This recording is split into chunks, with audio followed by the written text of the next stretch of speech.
Not forsake me, oh my darling, go away. Do not forsake me, oh my darling, go away.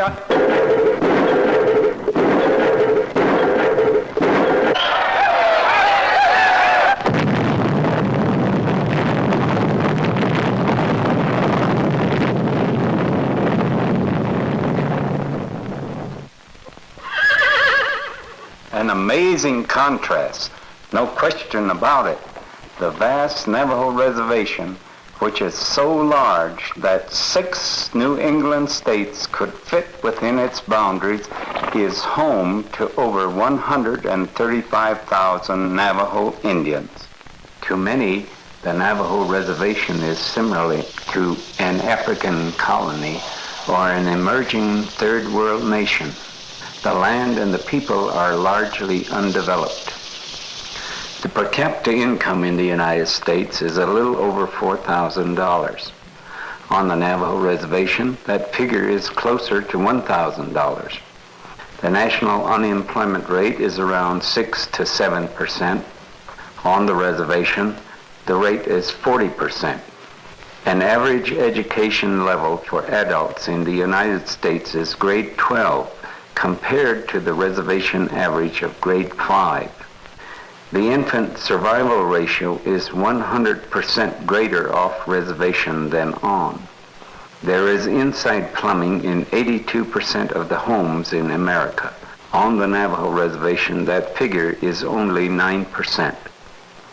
The average farm output in America is $14,620, while on the reservation it is only $2,400. The leaders of the Navajo Nation have fully realized that one of the ways out of these statistics is through education. Formal education has long been recognized as the major bridge which must be crossed if there is to be economic development and cultural adaptation among the Navajo people. Moving development requires leadership. The availabilities of higher education give persons those opportunities to develop professional as well as non-professional capabilities. And that is where the College of Ganado comes in. The school is located on the historic Ganado Mission compound on a desert oasis in the heart of the Navajo Reservation. The college roots were planted in 1901 when the United Presbyterian Church established a mission, a health center, now Sage Memorial Hospital, and an elementary secondary school in the village of Ganado. Ganado was believed to be named after the Navajo chief Ganado Muncho, which means many cattle. What was needed was a reservation-based higher educational facility. It is true that large universities in the vicinity of the reservation have the facilities to serve the Indian students. They are geared towards teaching theory through lectures and reading assignments. The College of Ganado can teach these same theories, but in an atmosphere where the personal touch and human approach can better help the students adapt his culture towards implementing those theories. The college was established as a natural evolvement of the educational system begun in 1901. As they have since the beginning, the Ganado Presbyterian Church and Sage Memorial Hospital continue to anchor the ministerial and medical arms of the Ganado Mission. And now, together with the college, the threefold mission effort continues to be carried out. Ganado is a 2-year community college and gears its programs and classes to meet every need. If a student is well behind in his educational development and really not ready for college caliber work, There are remedial programs designed to upgrade his educational capabilities. If the student is advanced or fully ready for college work, the classes are small enough and the instructors readily available that instruction can be tailored to meet that particular student's needs. The cultural heritage is encouraged at Ganado. There is no reason why an Indian student cannot maintain his cultural heritage and native way of life while at the same time helping himself to cope with the modern world.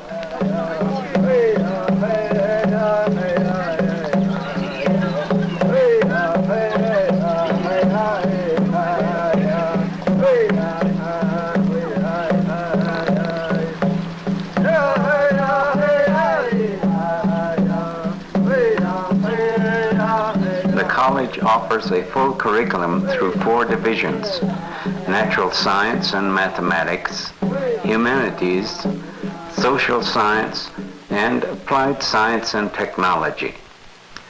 Overall aim is to provide a basic liberal arts foundation so that after 2 years the student is ready to meet the stiffer challenges awaiting at the senior college. What is the rationale for the College of Ganado's existence?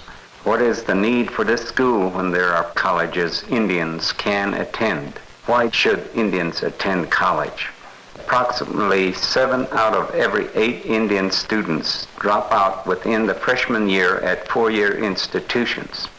At Ganado, the low student-teacher ratio and easy accessibility to tutoring and counseling are regarded as key essentials to turning out a student who is ready both intellectually and emotionally for the stiffer competition and challenges of living within white society at 4-year schools. The American Indian has the same right to attend college that anyone else does. He knows a college education is still the surest route to an economically and emotionally secure life. The combined factors of cultural shock and, in many cases, weak training in reservation high schools create an almost impossible obstacle to the young Indian student pursuing a college education. The College of Ganado then reinforces its need for continued existence as long as the Indian student dropout rate continues alarmingly high at 4-year colleges. About 40% of Ganado's graduates have gone on to complete bachelor degree requirements. Most of the students who have elected not to go on for the bachelor's degree have been able to at least find stable non-professional jobs on and off the reservation that will provide them with a better start towards that secure economic future. What kind of person attends Ganado? There are the students who, right after high school, attend a 4-year college and simply found they were not ready for the competition and educational challenges. At Ganado, they are regrouping, preparing themselves for the second chance. Ruth Williams, a 1977 graduate of the college, was one of these students. Coming to the College of Ganado was really exciting to me. It was something big and new. I thought I could be a more responsible adult. Eddie Johnson, an instructor on the Ganado campus, received the basic training at the college necessary to qualify him to teach his fellow Navajos. I like to stay on the reservation because I live here. I was born and raised in Ganado, and I like the country here. And also, I'm more comfortable here working with my own people. Virgil Link started at Arizona State University several years ago, dropped out, and participated in the American Indian movement and other organizations devoted to the cause of advancing the American Indian. Then he came back and finished his liberal arts training at Ganado and went on to graduate from Northern Arizona University. Stella and Melvin Arthur, a young married couple, graduated from Ganado, and are now finishing work on their bachelor's degrees at Arizona State University. The college also operates several community service programs. A Navajo Advocates Training Program trains the Navajo Advocate, the reservation equivalent to the Anglo lawyer, as a means of upgrading judicial standards on the Navajo reservation. Unemployment has always been a nagging problem on the reservation. The college serves as a location for the CETA Career Studies program. Under this program, 100 Navajos aged 18 to 60 receive training in such areas as food service, clerical and secretarial skills, so that they may qualify for the job market and thereby reduce the perpetually high unemployment rolls. Tribal officials believe the development of trained personnel will not only help fill jobs, but will induce business and industry to locate on the reservation to provide more jobs. The college also houses the Navajo Academy, the only reservation-based and tribally operated preparatory high school for gifted youngsters who have motivation, dedication, and potential leadership ability, and who one day may return to the reservation to serve their own people. Close interaction between student and instructor is a key part of academy teaching, as it is in all Ganado programs. One of the biggest laments of the Navajo people has long been that the best and brightest among them, once educated, seldom return to the reservation to live and work. Working with community leaders from the Ganado area and surrounding region and developing programs to serve them is one of the things a community college is all about. The student at Ganado then can acquire knowledge in his own environment where he feels comfortable, knowledge that will help him find the best of both worlds, the reservation world and the Anglo world. But these programs have made a severe drain on the college's limited dormitory facilities. If the college is to continue to serve, more dormitories must be built, and the aging buildings on the compound must now be renovated to accommodate a growing institution. There is no steady flow of tax dollars which come to pay the bills and keep the doors open. Money to help the college grow and expand its services is just as essential to the college's well-being as is the pressing need for continued operating funds. In this regard, a Navajo education leader recalled, "You have been called upon and never found wanting." Through the college's approach in curriculum building and close student-teacher relationships, the school has demonstrated to individual donors, corporations, and foundations across America willing to support quality higher education for minorities that Ganado is a can-do modern institution. In all its 76 years of service, Ganado has helped to broaden the horizons for human beings who would otherwise become only tragic additions to the already appalling social indicators of the third world colony in northern Arizona, the Navajo Reservation. Education, unquestionably, is the key to the future well-being of the American Indian. That great Indian leader, Sitting Bull, put it well when he said, "Let us put our minds together and see what we will make for our children." And the recent slogan, "Education is Power," adopted by the National Indian Education Conference, reinforce those words spoken long ago.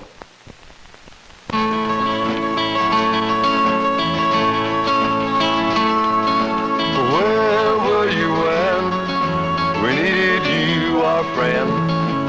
Where were you when we needed you to bend? And Now you claim to be part Sioux or Cherokee. But where were you when we came close to the end? When our land was being stolen, you just stood by. When we were being massacred, you didn't even cry. When they put us on a reservation, you didn't lose any sleep. When we were starving half to death, you had enough to eat. When we had no voice, you never said a word. When we cried out to you, you never even heard. When our freedom was being denied, you never questioned why. When we needed help somehow, the well was always dry. So tell me, where were you when we needed you, our friend? Where were you when we needed you to bend? And now you claim to be part Sioux or Cherokee. But where were you when we came close to the end? So tell me, where were you when we needed you, our friend? Where were you when we needed you to bend? And now you claim to be part Sioux or Cherokee. But where were you when we came close to the end? So tell me, where were you when we needed you, our friend?